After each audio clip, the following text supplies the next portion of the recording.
Hi there, Maureen here, founder of the Mindsight Academy, neuro coach to executives, leaders, entrepreneurs, and a neuro leadership trainer using insights from neuroscience to help you deliver results by learning to work smarter, be in control of your brain, manage yours and other people's emotions, change behaviors, flourish, and exceed expectations.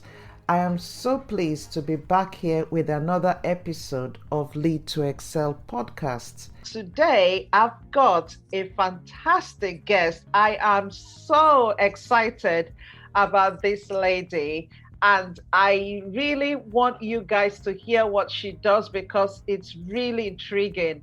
When I met Etsy, I was so intrigued to find out what she did and how, the impact it really has on people. So without wasting any more time, let's get in and find out about Etsy. Am I pronouncing your name properly? Is it ST, like the letters S? So ST, right. Yeah. So welcome ST to Lead to Excel podcast. So could you just tell us your name in full? Yes. Thank you, Maureen, for having me. I'm super excited to be here. I'm ST Rappaport, like the letters S and T. Just saying the letters ST together, Rappaport. However you pronounce it, it's fine. I don't really care. I've got it now. It's ST. So exactly. Right. So tell us about you. So who are you? What do you do?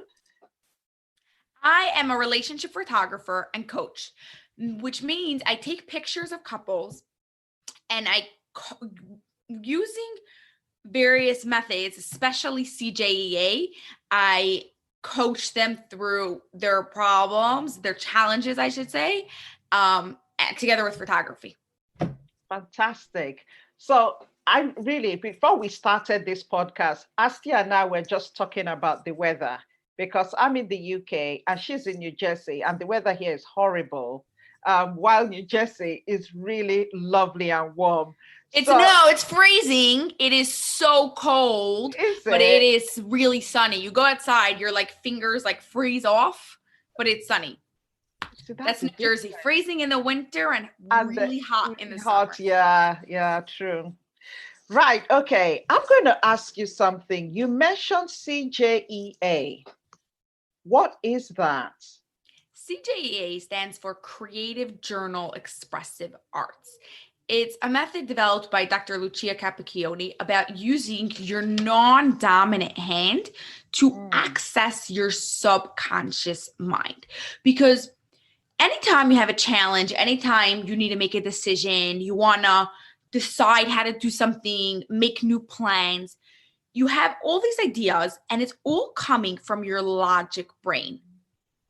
You're thinking consciously about it. You get tons of people giving you advice, maybe from social media, maybe books that you read, all sorts of things. Now, it's amazing. We need our logic brain. However, when we're stuck in our logic brain, we're not attached to our subconscious that knows the answers already. So when you write with your non-dominant hand, the hand you don't usually use to write with, it's like you're walking in through the back door. You go straight past all the logic stuff and you get straight to the subconscious and the emotions that knows exactly what you need in this moment. Interesting. You see, I found that really intriguing because, as you know, I love everything to do with the brain. And just being able to tap into the subconscious by using your non-dominant hand is really interesting. So can you just explain this a bit more? What's the benefit of really getting into that subconscious? Because you see, I would have thought that my dominant hand is really coming from my subconscious brain. But you are saying that, no, it's not. It's coming from the conscious. Is that right? Yeah. So there are many people out there, I do know, that do all sorts of journaling and activities with the dominant hand to access the subconscious. And it is possible to do it like that, but it is much harder. because you have to first walk through all the logic stuff, realize that, hey, the only reason why I'm thinking this is because I saw it in this movie, or hey, I only want to do this because my mom wants me to do this.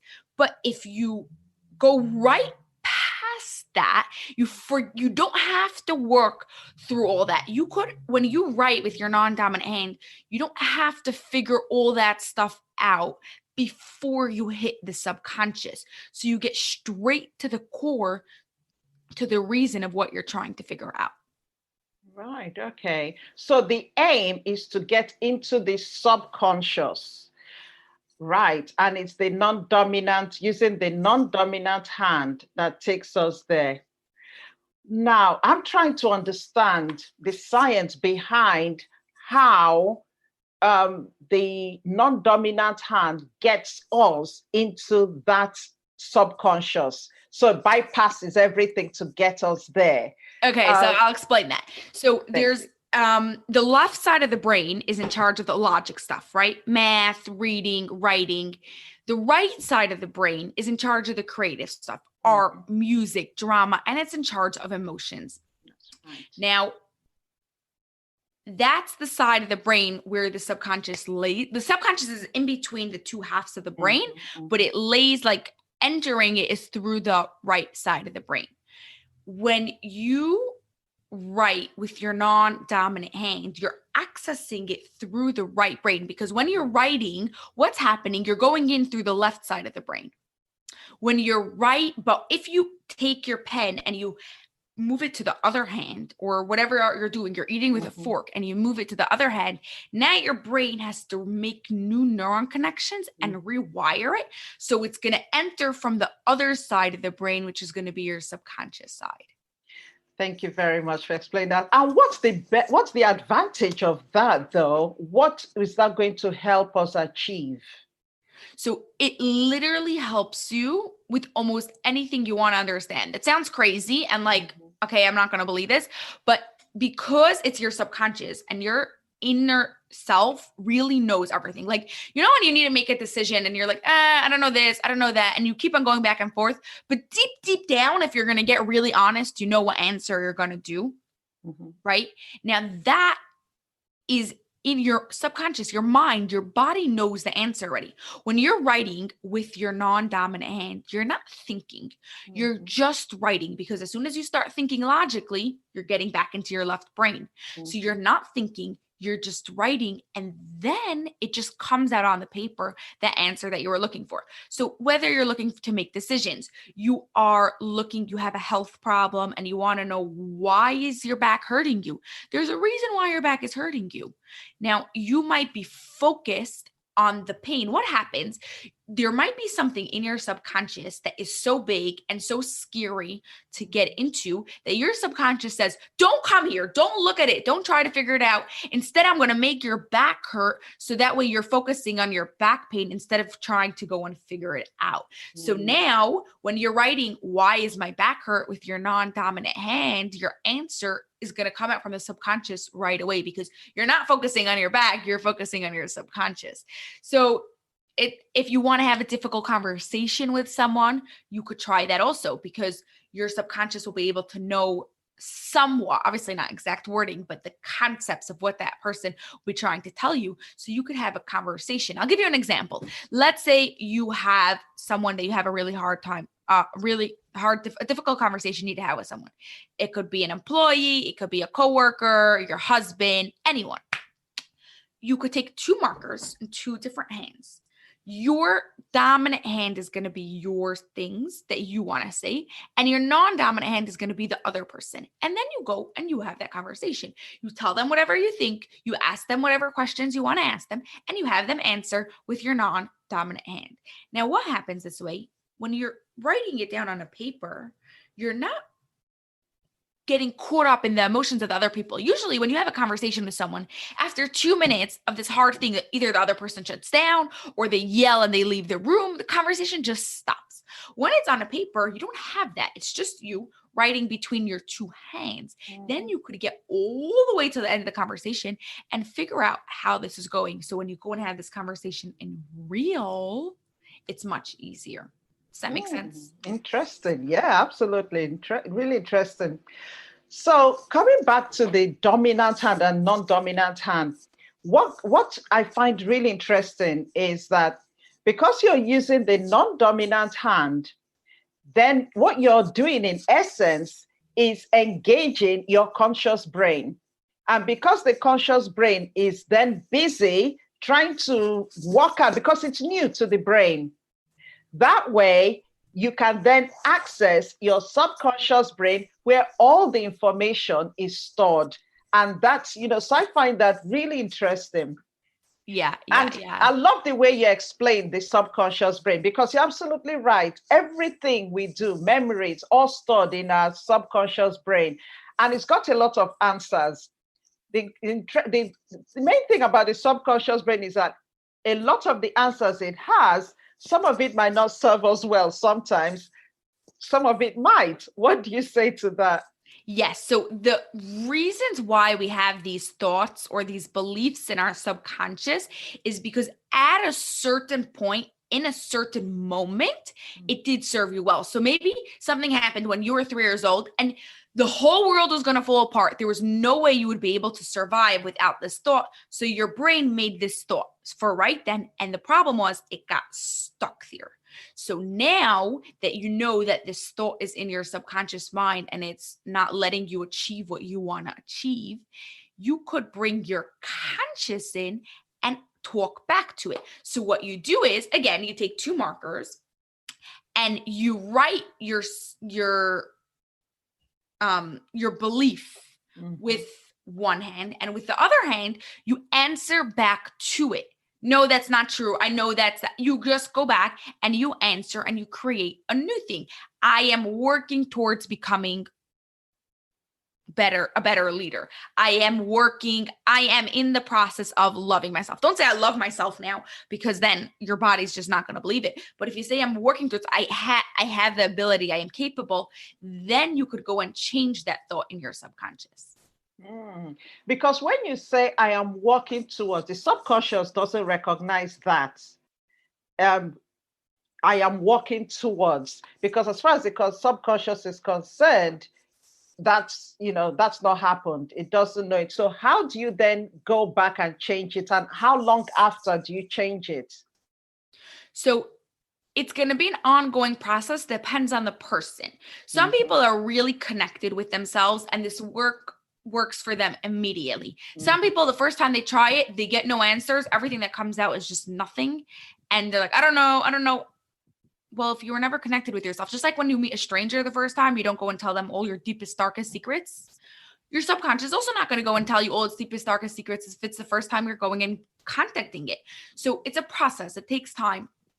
And then there's all different things you could go and do to change that belief in your subconscious. So it could either be writing, or because your subconscious doesn't think in words, but it thinks in pictures. Art is all sort of art is a really good way to connect with it.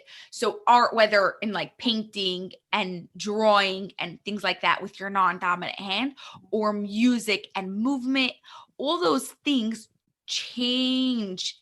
Is like the language of the subconscious and goes in there much faster. So by using your non-dominant hand and using any sort of art together with what you're trying to change, you'll have a much faster result. That's amazing. And I suppose that's why things like vision boards are really important, because that's the way the brain works. It's that imagination, it's those pictures. So yeah, that's good. So now, what's really cool. Sorry to kind of interrupt you for a second. That's cool. Yeah. What I love about vision boards is people like to hang up vision boards and they're pictures and they're awesome. They train your subconscious.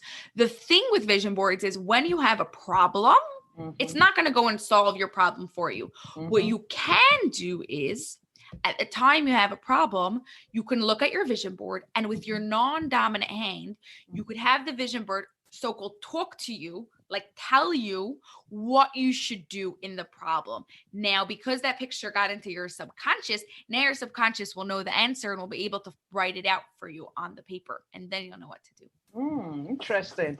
So it's looking, because with the vision board, I always say that the vision board with no action is worthless anyway. Exactly. So it's looking at the vision board and then now getting back into the subconscious to find the action and answers to what actions you need to take.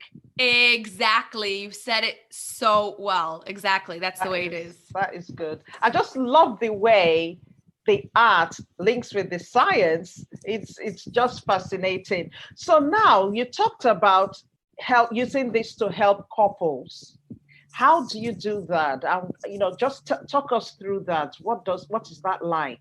Yeah, so I usually work with couples who are already like in a good relationship. We're not talking about abuse here, where they need to get much more professional help, like get real therapy, much more intense, but more like just to give them the tools of what they can do in case challenges like that come up. So we do all sorts of art and exercises with the non-dominant hand to understand certain pattern behaviors, why they're doing certain things, and actions they can do to go and overcome it. Then we go and we take pictures together with the couples in their ultimate state of love, connection, intimacy, whatever they want. Find their favorite pictures, use it as a vision board. So they hang those up in their house. And then we go and do more journaling and more art with the vision boards that we just created. But instead of cutting out for magazines, they're vision boards of pictures of them and really get the deep answers that they're looking for. Wow, interesting. So when would couples come to you? Because you said it's not couples who are going through some struggles like abuse. So when would a couple come to you? What kind of issues would they be having, or why would they come to you in the first place if everything is fine? Yeah. So sometimes it's just couples who have a good relationship and they want to make it even better. Mm-hmm. My favorite couples, because they always want to just keep on growing. And sometimes it doesn't have to be abuse. You could have like challenges, like you're just like not communicating with your spouse or like things you feel like you're losing some of that connection that wasn't like right when you got married. It's part of life. Life gets busy. Things happen. And you want to be able to go and reconnect. It's not like bad. It's just the cycle of the way relationships work. Wow. So when couples come to you, because I just find this really interesting, when they come to you, how long do you tend to work with them? What does it look like? Because I know you've talked about the pictures, taking the pictures and creating the vision board. So what then happens? So if you just give me a typical example. Yeah. So the average couple we work for 12 sessions, a few sessions before the photo shoot, and then a few sessions after the photo shoot.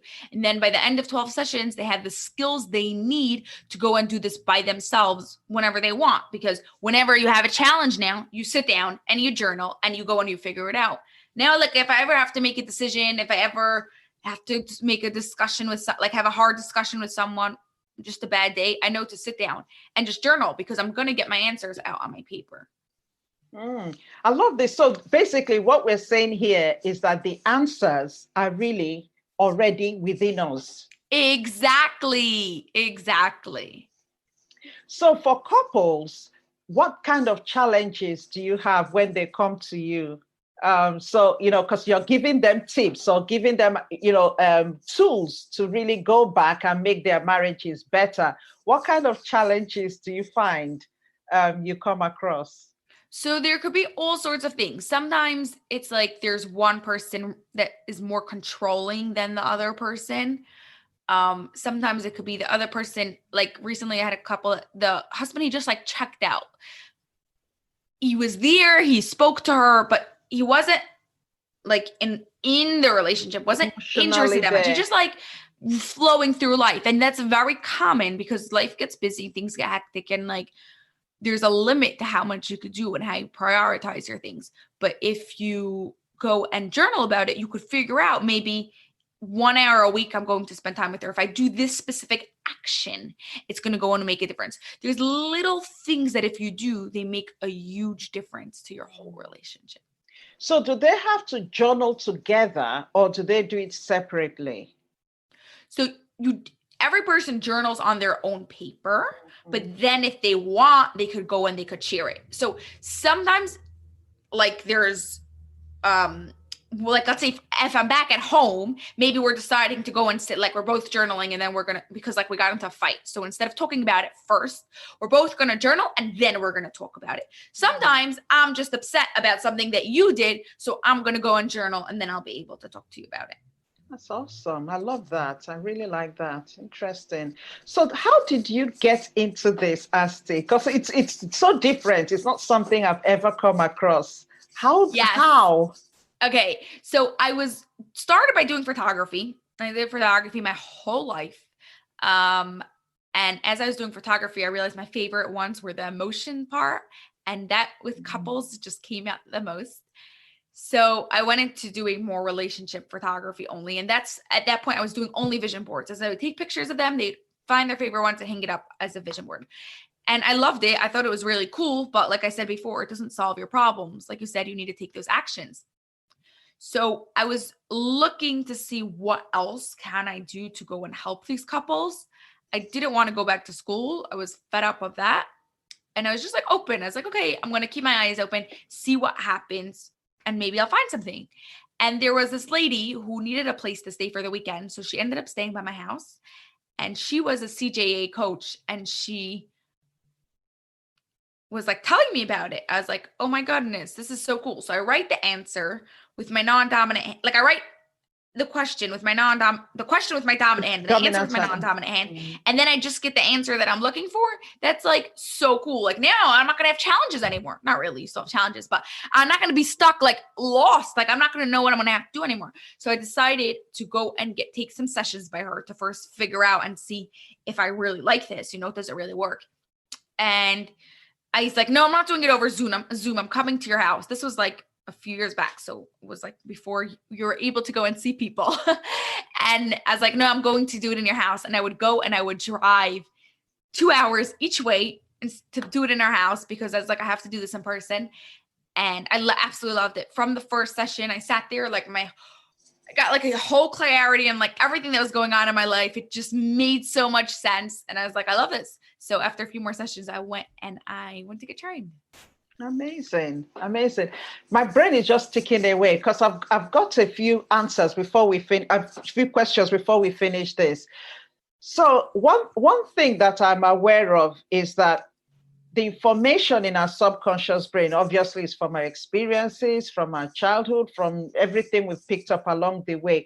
What if you go looking for answers and the answers that your subconscious brain is giving you are not helpful?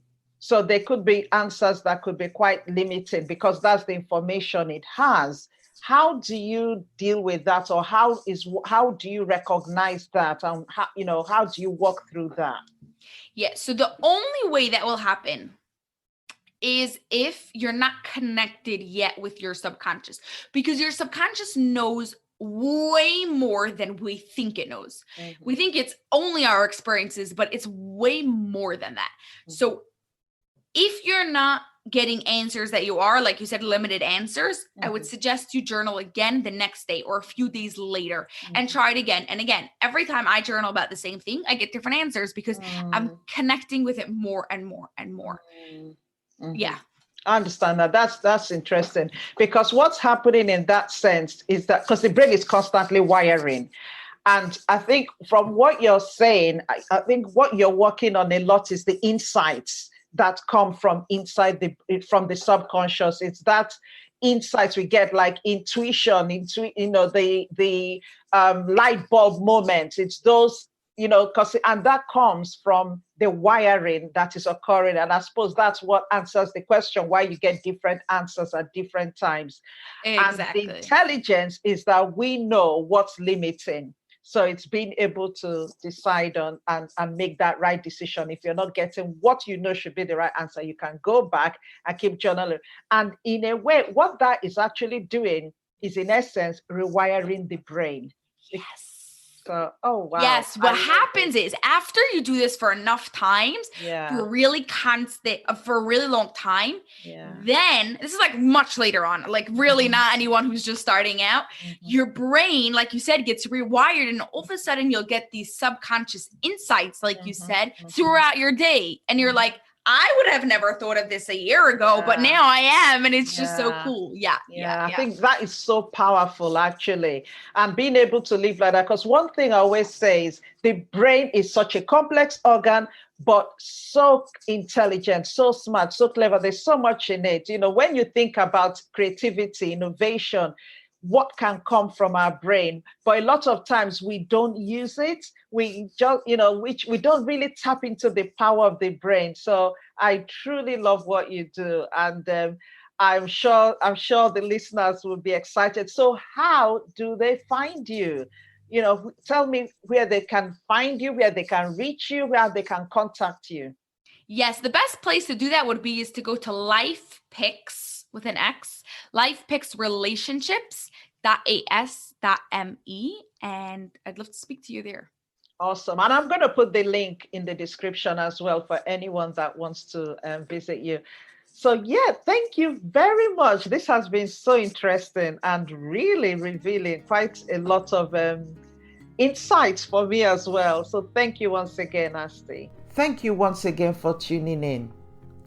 And remember that if you haven't subscribed to this podcast, click on the button wherever you listen to it so that you don't miss an episode.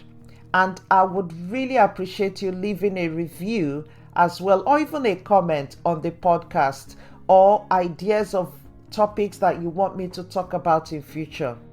I've got some exciting episodes coming up with some interesting guests that you really wouldn't want to miss. So in this climate, wherever you are, do remember to keep safe, look after yourself, and I truly wish you perfect health. Stay limitless, and I look forward to seeing you in the next episode. Bye for now.